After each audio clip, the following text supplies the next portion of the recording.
Hello, welcome to the Spotlight Series. I'm Scott Nerney. I'm here with Carla Mulhern, the Executive Director of the Izzy Foundation at the Cowesett Inn. Must be Tuesday. Come on down, enjoy everything the Inn has to offer. Carla, welcome to the show. Good. Hi, thank you for having me, Scott. I appreciate it. Thank you. So everyone's going to ask, what is the Izzy Foundation? But we'll get there in a second. Sure. Quick step.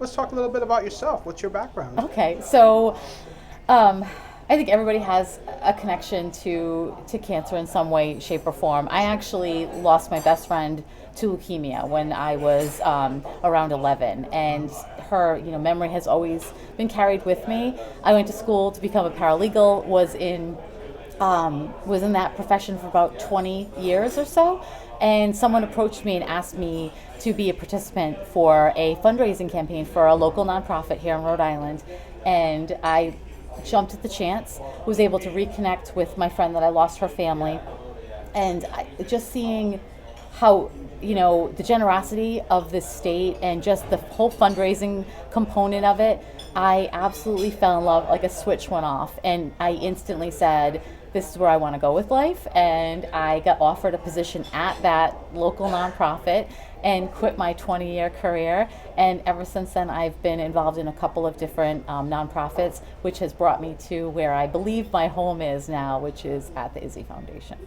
And I think most people are either cancer survivors or have a family member that has survived or passed. Yes. Me included. So it's a difficult disease, but we're coming a long way.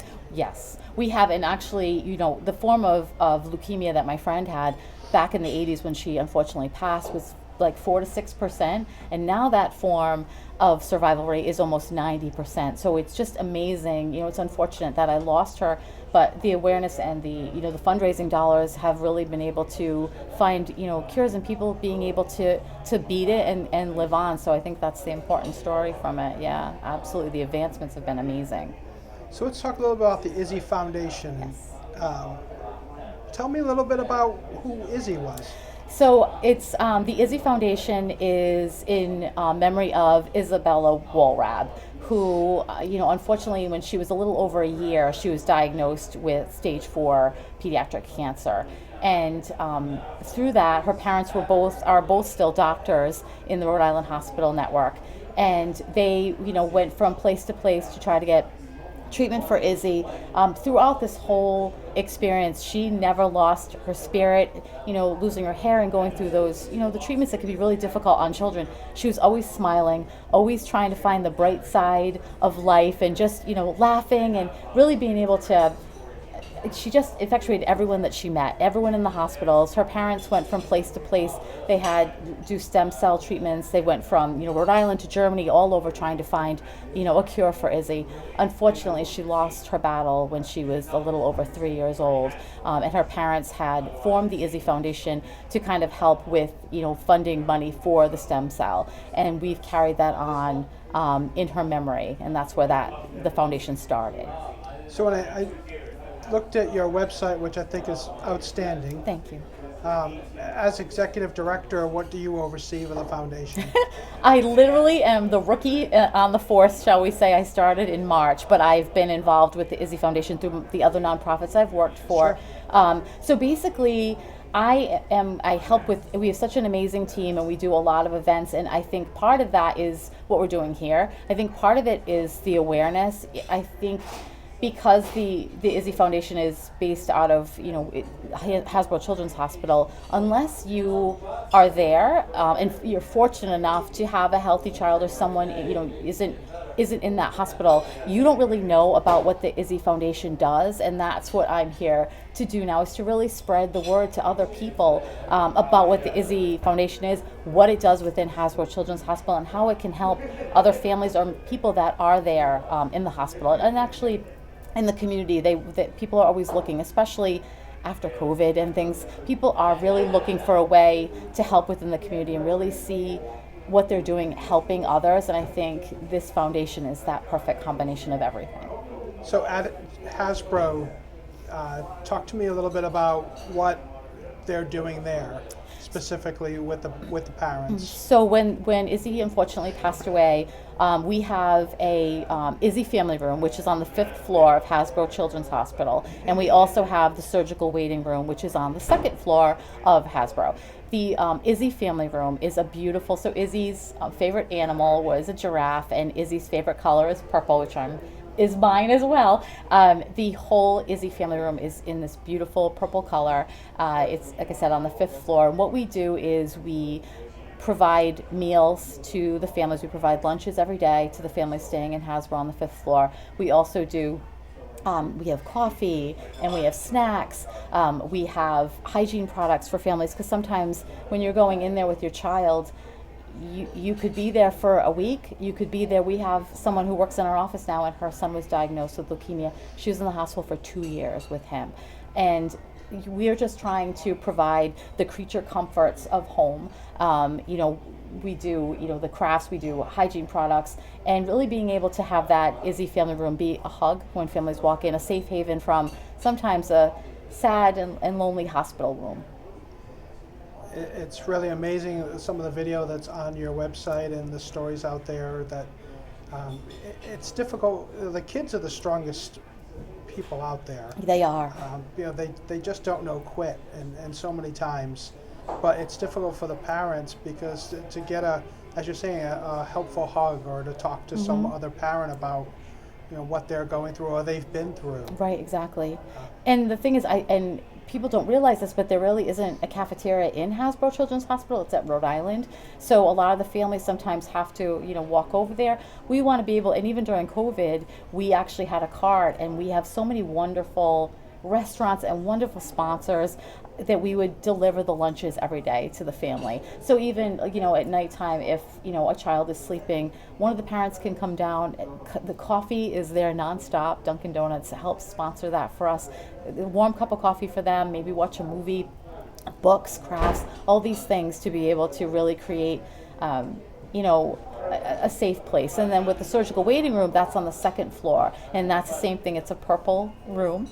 And it's got little spots for families as they're waiting for surgery. Sometimes when your child's in the hospital, you really don't have a spot to talk to the doctor, or there's confidential information, or sometimes sad information that you really would like some privacy. We've got spots in rooms that parents can go to speak with their doctor, their child's doctor, or sometimes just a place to yell or cry, or have a space just for a minute where they can breathe. It's really, really important. And recently, we went for Mother's Day, and we did it for Father's Day as well. We delivered baskets, and we had breakfast for the families. And I went up to one of the rooms, and there was a high school student there, and he was diagnosed with cancer. And the mom they just gotten there. So she woke up that morning on Mother's Day in a hospital room, and we came in, and she had no idea about what the Izzy family room was. We were able to tell her that, and I think it's really important, and being able to do this is important too. So if people are and do have to come in for anything at Hasbro, they can come over to the family room and have a cup of coffee and know that we're there for them in any way that we can help them. We want to be able to do that. Typically, how many families are you helping at a time? Usually now we're probably feeding about 50 families a week. Wow. And sometimes that can go lower, sometimes that can go higher. But the restaurants that we have and the sponsors that do that are just amazing. It's just, it goes such a long way, and it really helps bring a smile to their face. It's the littlest things that mean the most.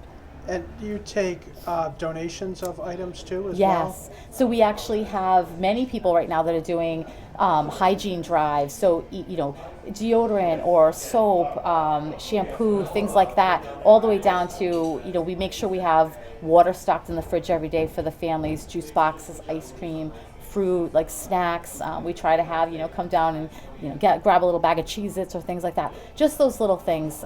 We do coloring books.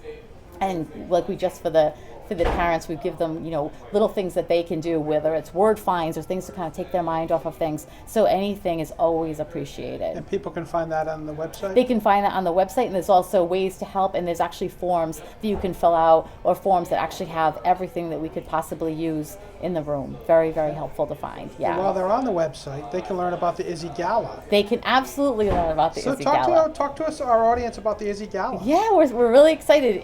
The Izzy Gala is actually going to be a spin-off of Alice in Wonderland. That's our theme. It's going to be Izzy in Wonderland. It is going to be September 24th. Okay. It starts at 5:30 for our VIP tickets.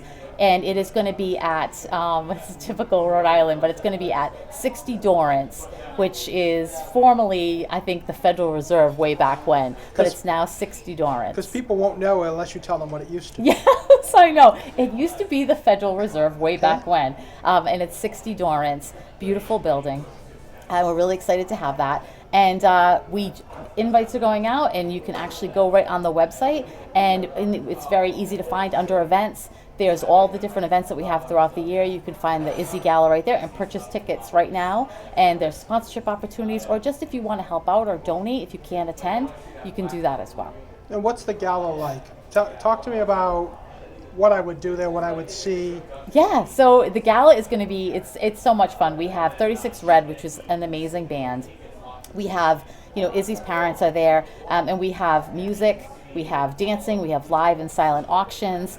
Usually our auction is done by Rob Nikovich, who is from the Patriots. So he's very, very involved with the Izzy Foundation, which we love. It's just a fun night. And then you get to, talk to, Izzy's parents, who are just amazing people. And then we have our youth board. So our youth board comes and speaks. They are actually kids from the age of 13 to 21, and they are actually both survivors and siblings of survivors, or unfortunately, if they've lost a sibling. Izzy's brother and sister are on the youth board, and they actually come and they do events within the community as well. So you get to meet them, as you get to meet all of the people that are involved in this organization. Very powerful setting for learning about what everything is. Yeah, and it's a fun night out, and I think after these past 2+ years, we all need something to celebrate. So it's a great cause. It really, really is. It's going to be a lot of fun. We'll be looking forward to it. Yeah, can't wait. Yeah, I mean, it's so great to hear the survivor stories and how people have survived when they've lost someone. Yeah. I think this event will really help solidify that and really get the community remembering everything that Izzy was about. Yeah. So people, if you want to make a donation, you want tickets, go to their website. We'll have it in the show notes or on the screen right now. And we would absolutely love to see you there at the gala.